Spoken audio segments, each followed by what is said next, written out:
How to get match on Happn account. So the very first thing you want to do is to head over to your application Happn and make sure you are logged into a specific account. It will land you on this home page. Well, this application is kind of similar like Tinder, but on Happn application, it's more likely to match the users based on the location they have crossed paths.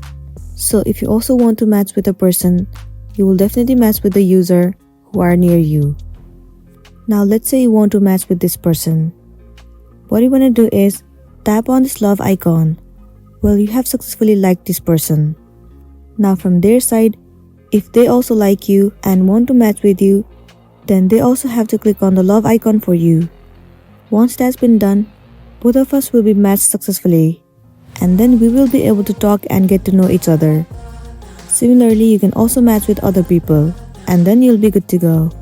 And if you don't like the person that is showing to you, then what you want to do is simply click on this cross icon, and then even if that person likes you, then also you guys won't be able to get to know each other.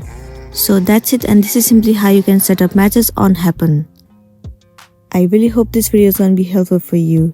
If it does, please make sure to like and subscribe to our channel. Thank you for staying with us till the end.